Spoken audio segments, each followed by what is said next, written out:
এদিকে ম্যাককিনি একজন প্রাক্তন মার্কিন সামরিক কর্মকর্তা। আফগানিস্তান, ইরাক সহ অন্যান্য মুসলিম প্রধান দেশে যুদ্ধ করেছেন তিনি। সেই যুদ্ধের অভিজ্ঞতা আর দীর্ঘদিনের প্রোপাগান্ডা তার মনে মুসলিমদের প্রতি প্রচণ্ড ঘৃণা তৈরি করেছিল। রিচার্ডের দৃঢ় বিশ্বাস ছিল ইসলাম হলো সহিংসতার ধর্ম, আর মুসলিমরা আমেরিকার জন্য হুমকি। সেই ঘৃণায় একসময় তাকে ঠেলে দিয়েছিল এক ভয়ঙ্কর পরিকল্পনার দিকে। একটি মসজিদ উড়িয়ে দেওয়ার ষড়যন্ত্র করেছিলেন তিনি। কিন্তু আশ্চর্যজনকভাবে সেই ষড়যন্ত্রই পরিণত হয় তার জীবনের সবচেয়ে বড় আশীর্বাদে। তিনি নিজেই হয়ে যান মুসলিম। রিচার্ড ম্যাককিনি প্রায় ২৫ বছর মার্কিন সেনাবাহিনীতে দায়িত্ব পালন করেন। তিনি আফগানিস্তান থেকে আহত অবস্থায় ফিরে আসার পর নিজের ভেতরে জমতে থাকা ঘৃণা ও দুঃখ ভুলতে পারছিলেন না।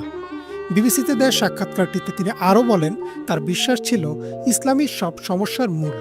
সিএনএনের প্রতিবেদনে বলা হয়, এই ঘৃণার ফলেই তিনি ঠিক করেন যে যুক্তরাষ্ট্রের ইন্ডিয়ানার মুন্সি শহরে একটি মসজিদে বোমা হামলা করবেন। তিনি মনে করতেন মুসলিমরা আমেরিকাকে ধ্বংস করবে, তাই আগে থেকেই তাদের ধ্বংস করতে হবে।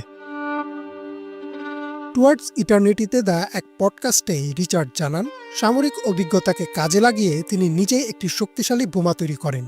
কিন্তু পরিকল্পনা বাস্তবায়নের আগে সেই মসজিদে যান তিনি। উদ্দেশ্য ছিল ভেতরে অবস্থা বোঝা। সেখানে গিয়ে যা হলো তা তাকে সম্পূর্ণ বদলে দেয়।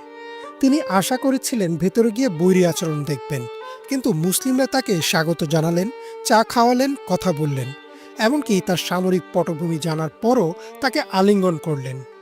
বিবিসি রেডিওকে দেয়া সাক্ষাৎকারে রিচার্ড বলেন, আমি ওদের কাছে ঘৃণা নিয়ে গিয়েছিলাম, কিন্তু ওরা আমাকে ভালোবাসা দিল। মুসলিমদের এই ভালোবাসা তাকে ভেতর থেকে নাড়িয়ে দেয়। রিচার্ড নিজের সিদ্ধান্তকে প্রশ্ন করতে শুরু করেন, যদি এরা সত্যি এতটা খারাপ হতো তবে কেন আমার প্রতি মমতা দেখাবে? এরপর থেকেই তিনি ইসলাম সম্পর্কে পড়াশোনা শুরু করেন।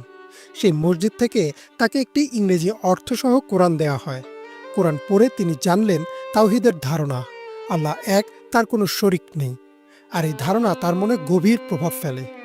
পাশাপাশি তিনি দেখলেন পশ্চিমা মিডিয়ায় ইসলাম সম্পর্কে যা বলা হয় কোরআনে ঠিক তার উল্টো চিত্র।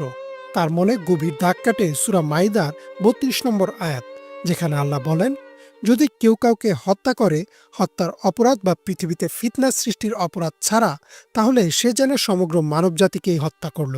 আর যদি কেউ একটি প্রাণ রক্ষা করে, সে যেন সমগ্র মানবজাতিকেই রক্ষা করল। ধীরে ধীরে তার কাছে স্পষ্ট হতে থাকে ইসলাম সন্ত্রাসের নয়, বরং শান্তির ধর্ম। অবশেষে একদিন তিনি সেই মসজিদের ইমামের কাছে গিয়ে নিজের মনোভাব প্রকাশ করেন এবং কালেমা পড়ে মুসলিম হয়ে যান। বিবিসির audio programme stranger at the গেটে তিনি বলেন, আমি কালেমা পড়ার সময় মনে হলো যেন বুক থেকে একটা পাহাড় নেমে গেল। তিনি যখন ইসলাম গ্রহণ করেন তখনও তার স্ত্রী ও সন্তান খ্রিস্টান ছিলেন, কিন্তু বেশ কিছু সময় পর তারা দুজনেও ইসলাম গ্রহণ করেন। রিচার্ড ম্যাককিনি এখন আমেরিকার বিভিন্ন জায়গায় বক্তৃতা দেন, মানুষকে জানান ঘৃণা থেকে কিভাবে ভালোবাসায় ফেরা যায়। তার জীবনের গল্প থেকে তৈরি documentary stranger at the gate অস্কারেও মনোনীত হয়েছিল। এই গল্পে স্পষ্ট হয়ে যায়, রিচার্ড ম্যাককিনি যখন ঘৃণায় অন্ধ হয়ে ভুল পথে পা বাড়াতে যাচ্ছিলেন, তখনই মহান আল্লাহ তার সামনে মসজিদের দরজা খুলে দিলেন, যেখানে তিনি পেলেন ভালোবাসা আর শান্তির শিক্ষা। আজ তিনি একজন মুসলিম, আর তার কণ্ঠে শোনা যায় কৃতজ্ঞতার সুর।